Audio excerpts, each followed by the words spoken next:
I just can't say enough for the curation abilities of LiveBinders and what without the tool, it would make this a lot more difficult. It's very readable, it's very understandable, and the framework of LiveBinders makes it easy to concentrate on the information, not on the tool.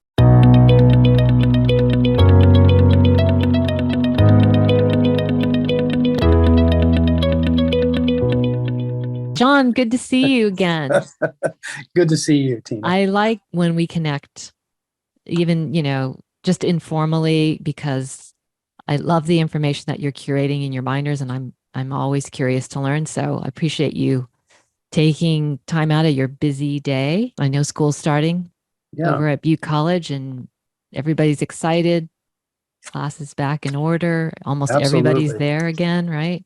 Yes, we're back to almost full capacity on ground. Very exciting to see student population increase, and students are excited to be back. I think the allure and being enamored with the idea of remote learning kind of started off strong. The realities of learning loss are pretty profound. So that loss also comes in the form of just being amongst your friends and socializing. So it's been a really good week so far.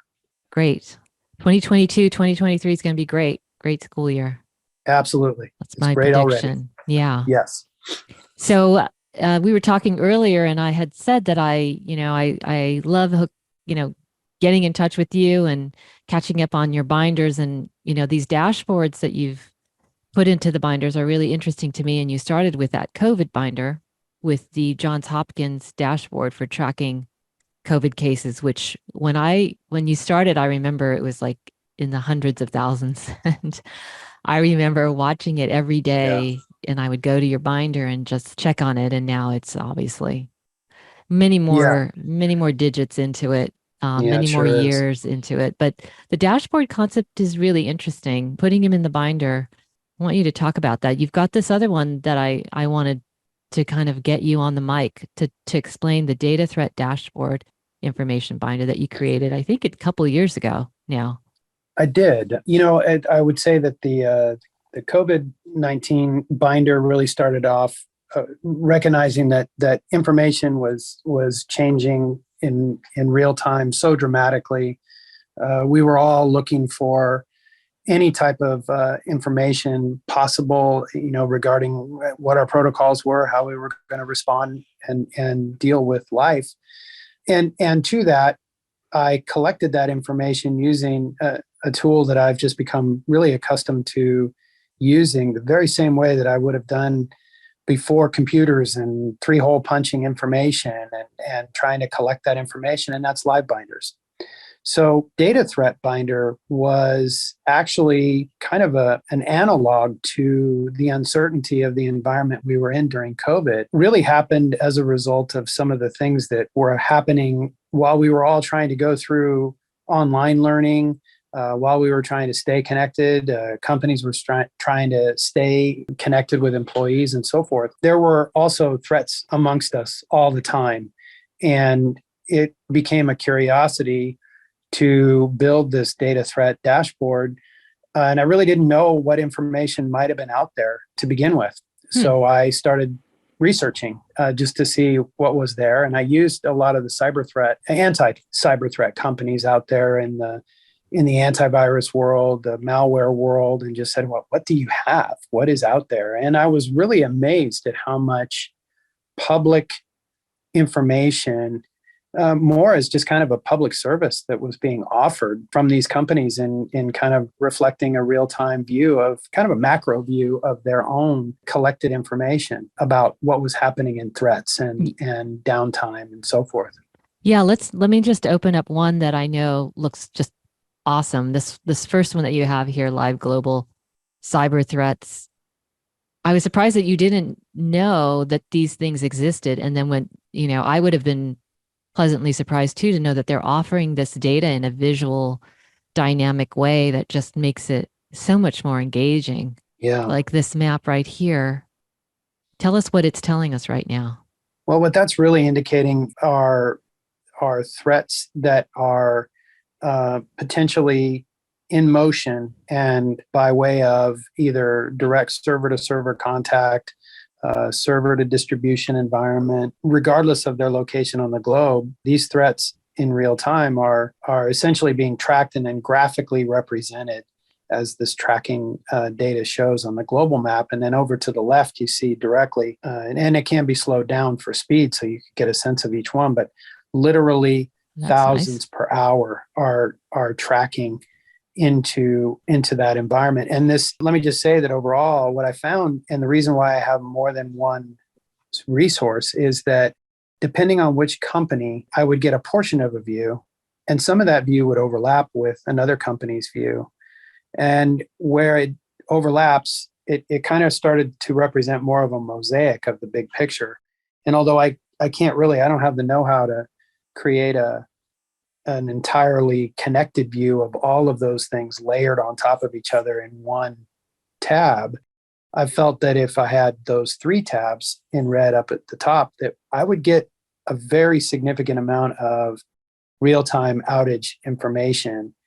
And by outage, a threat typically can lead to an outage. It might be a very insignificant amount of downtime from a user's perspective, or it can be seconds or minutes or hours of downtime. So it kind of depends on the intensity of the threat and the amount of threat work that has been going on by the bad guys, so to speak. You're seeing that in that there's a view of it that is basically tracing from a source to a destination. Right. And so that's what you're starting to see in that global map.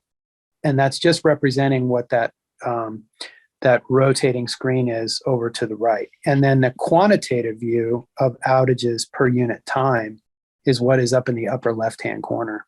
Okay, so let me read this for those of you that might be listening, and for those that are visually impaired. What I'm looking at is a map of the world, a flat map, and I'm seeing red dashes.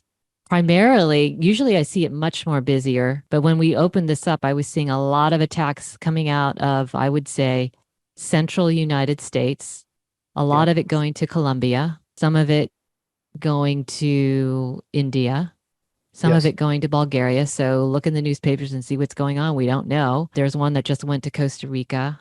I saw something from California attacking this location in central United States, like it was pointing to that particular location. So these red lines, yellow lines end up hitting at dots. There's one that just went to Japan from the US, another one going to South Africa.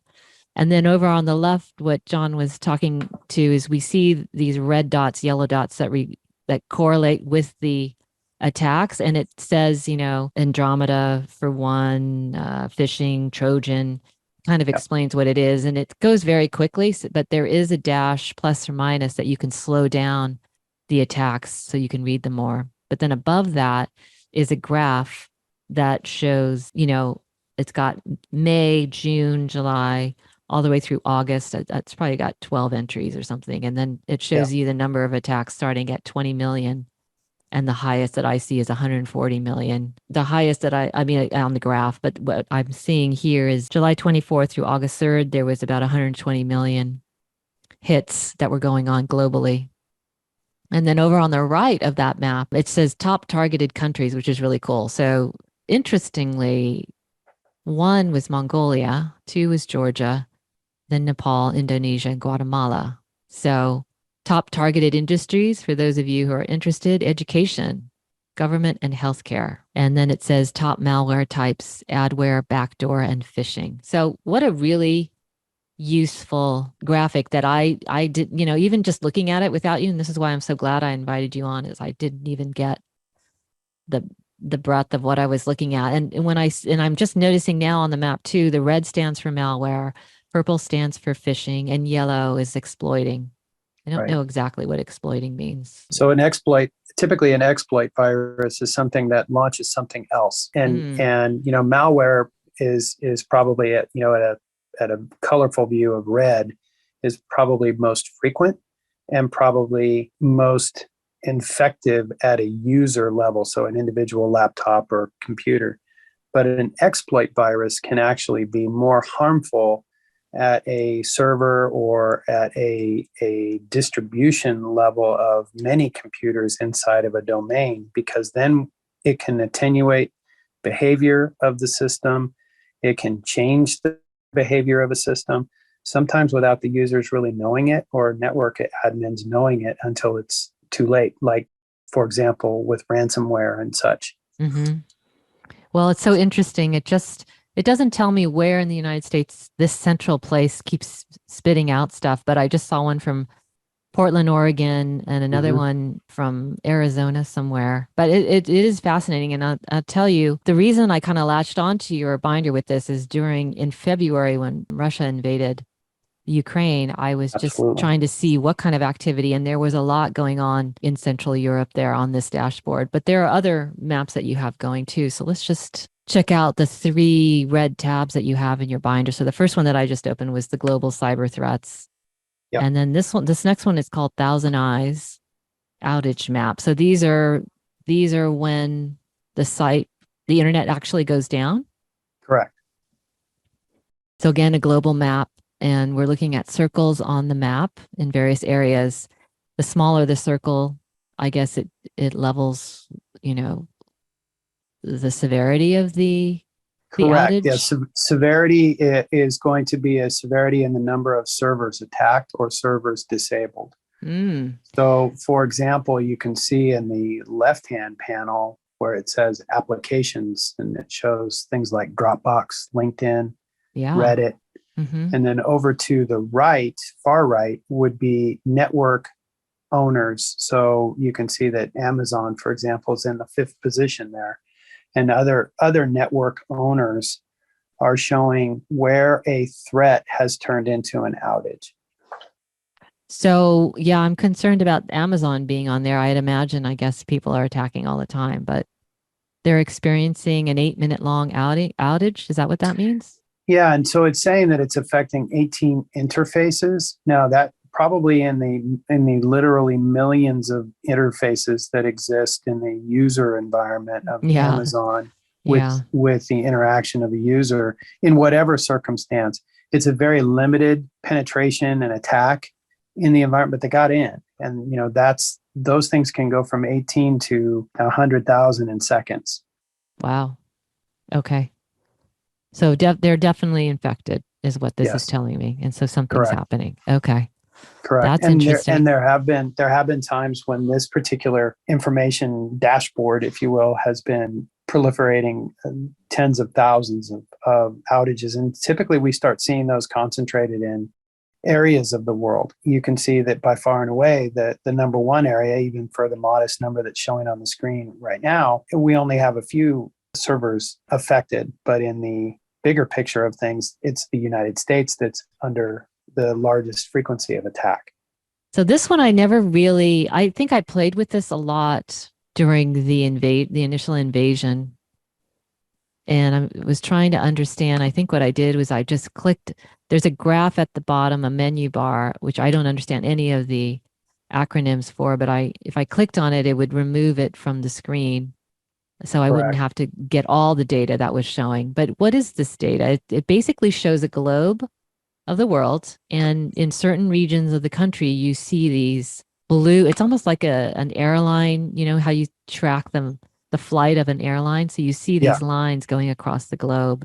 It's this blue light. And I assume that the color represents whatever is, modeled down below. Yeah, so it is. This is a more comprehensive view where the global dashboard filtered it into 3 categories of malware, phishing, and exploit. This one takes it more completely into deeper dive inside the malware or inside the vulnerability, inside the places where the bad guys can get in, if you will. So this time, it's not really a timeline, but your application line at the bottom as you engage with that and turn off each of those particular squares or rectangles, you can start to clean up and remove things from the kind of clutter and chaos of what the global view looks like. But as you can see, there's a lot going on in Europe presently. And then as it comes around to the United States, there'll always be a fair amount going on in the United States. And I did too take a look during the initial invasion, and then at a point forward in time from then, when there was a heightened concern, just discussion wise, media wise, there was an actual increase in the number of threats. So you have to spend a little bit more time deciphering the information. It's usually best then to use the actual link to Kaspersky's website to gain a little bit more insight. Matter of fact, I can see I have my own vulnerability there. I didn't leave the website. Yeah, if you could put that link to the website, yeah, then we can go there, right? But I didn't say what this was. It is called Kaspersky Cyber Threat Real-Time Map, and it's embedded using an embed code into the binder.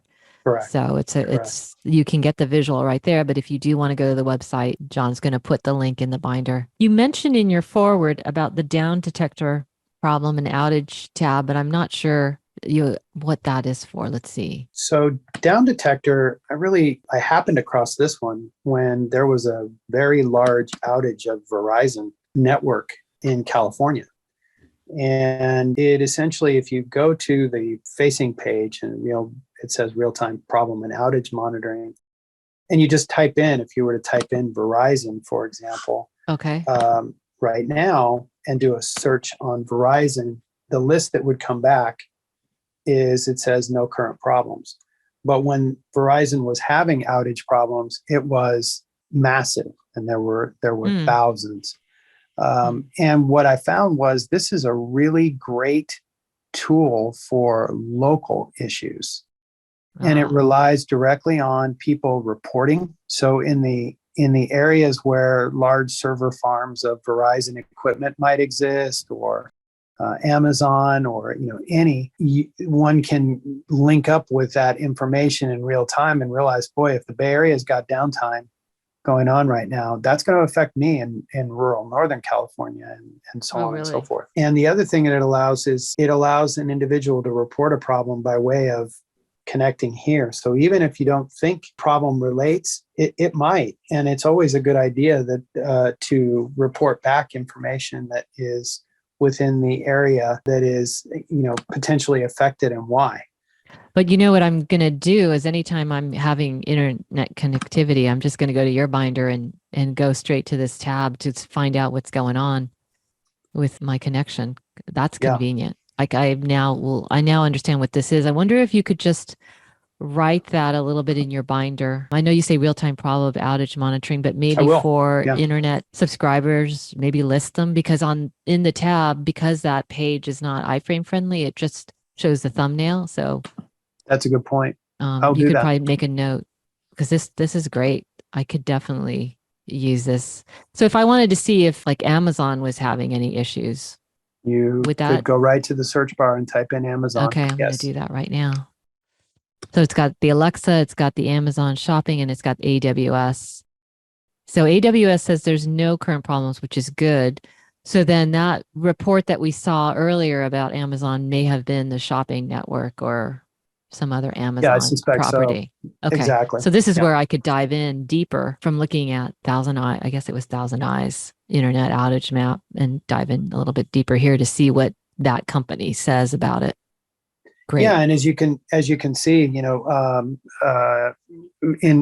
looking, breaking down Amazon a little bit more, there are multiple server distribution systems that specialize in certain aspects. So that the idea of a global complete outage of Amazon for all of the aspects of its business is pretty unlikely, because Alexa is separate from AWS, is separate from music, and so forth. Yeah. But because they're all Amazon companies, it's certainly important to start drilling into that data to find out more about what is at issue in particular. Yeah.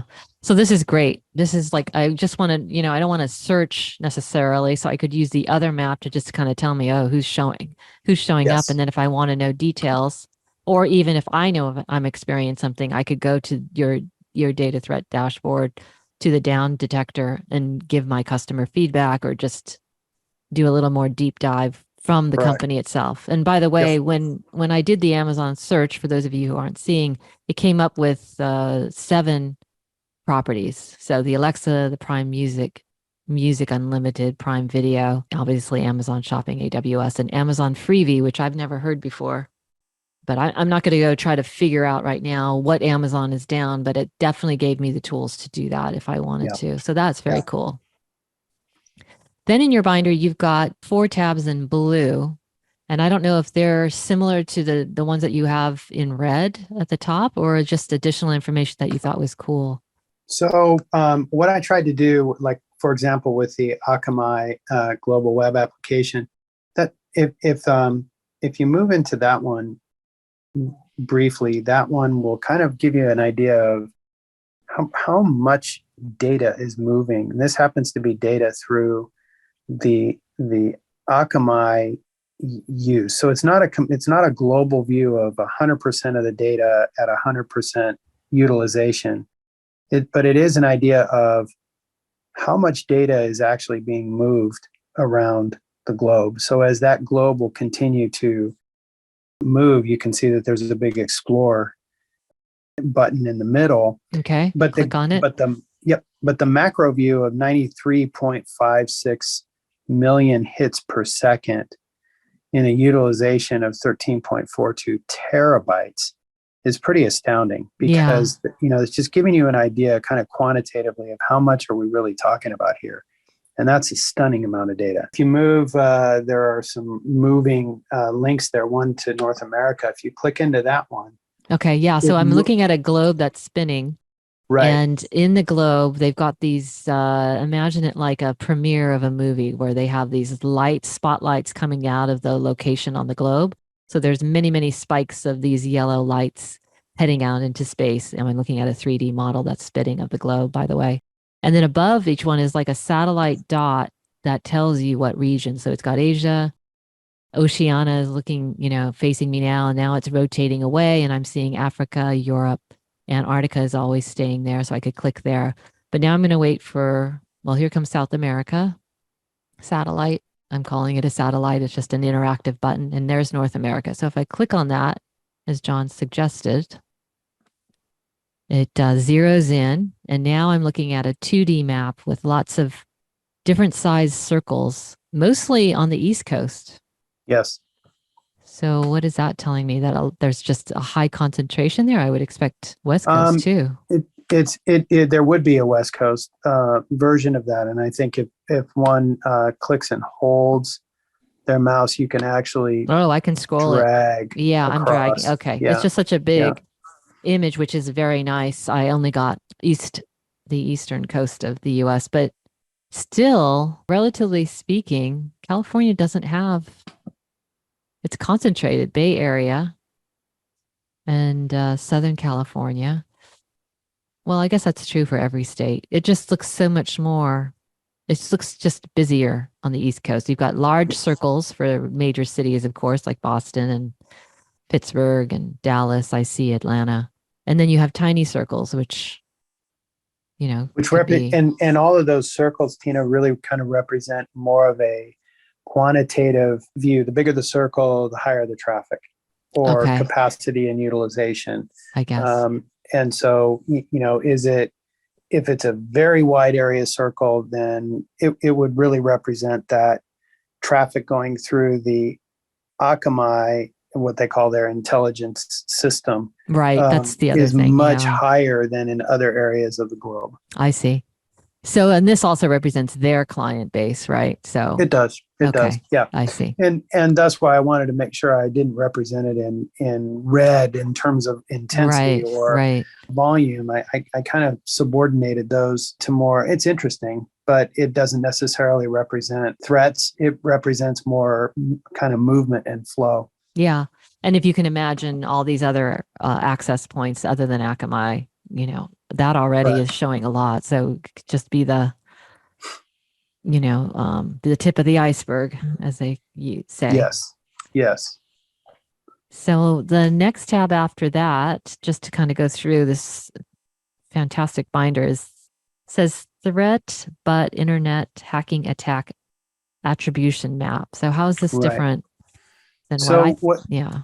what this is representing is more at the fundamentally at let's say the website level. So let's say, for example, some particular website is using WordPress, and there happens to be a vulnerability in WordPress that hackers have gotten in touch with and are now going in and surgically attacking at more of the at a hacking level for a particular outcome that might be site specific, it might be domain specific, it might even just be service providing type circumstance, like things like FanDuel or places that are kind of a combination of social media but also have a presence in the world of internet transactions. This is more probably about hacking for the money rather than just take something down. Malicious purpose. The malicious purpose is to extract something. Mm-hmm. At the scroll bar at the bottom, you can see every now and again it'll say, oh, Japan, USA, Denmark. And then if you read the line directly across that data scroll, that is literally tracking by IP address what's happening, including things like, well, there's a server offline and it's got a bad BIOS, or things of that nature that are now ultimately at the machine level by IP address. But I want to explain visually that it's a black screen with a map where all the global countries are representing bright green lines, like a neon green. And then you see these circles with red dashes going from one city to another city across the globe. And then below that is this scroll bar with a bunch of text, almost like a computer prompt. And it's funny if you really read it, like here it says USA with an IP address, is against Korea with an IP address. And then there was one that said, Australia IP address uses something in the US and it says connection not so good. So it's almost like somebody was typing in, I don't know. This one here says USA IP address uses heartfelt something against something. It's good for business. It's just funny. Yeah, and so there is an aspect to it that is kind of humorous, which I think gets into some aspect of the coder's mind and how they look at things, and often kind of in a cynical view. But it is really at the server or device level that you're seeing that, and by attribution to the device itself using the IP address. So it's an interesting view. Yeah, I found the wonders of how it made noise and things like that kind of funny, and it also reminded me of 1982. And yeah, exactly. It has that game. Yeah. For old style fighting. Yeah. Let's move on to another tab. Got to be old enough to remember that. Yeah. I barely remember that. I was gonna say you probably don't remember it at all. Yeah. No, I just saw it in a film somewhere. So this one is interesting. I like the color schemes. It's in a nice pastel-y gray. I don't know, powder steel, blue and grays. And it's got a global map, and it's not showing lines of attack, but it is showing little, like you saw in the 80s, shoot 'em up, space games, these bullets that are going across the screen. And again, it has a prompt down below where it's reading data very quickly. It's telling you what the data is, how serious it is, and where it's going. A lot of it is going towards the United States in this one. I saw a lot coming out of the US and the other maps, I'll have to say. But what is this Fortinet? So Fortinet is another cyber security company out there. They're more they are not necessarily a retail provider. They're more of a medium to large scale corporate protection group. So they're making, I think, probably only a portion of their data available. And for obvious reasons, they want to make sure that they're showing the potential customer that, oh, this is good and real-time information, but at the same time, not necessarily be detractive to say, well, if this is how often Fortinet comes under attack. So again, I put it in blue because it was interesting, but it really doesn't represent a larger macro view of what's happening in terms of the global mosaic in those first three tabs. Yeah, it's almost like they have this technology that if you're a customer of theirs, you would use full scale, but they're just taking this general information to kind of make it an interesting marketing opportunity for them, I guess, on their website. But it is beautiful and it's very clean interface. It's kind of interesting, but a lot is going on, a lot of attacks going on in the US territories. It looks like Central Europe there. Yeah. I was going to say the next one is kind of a contrast, Bitdefender. Same idea as what we just saw with Fortinet.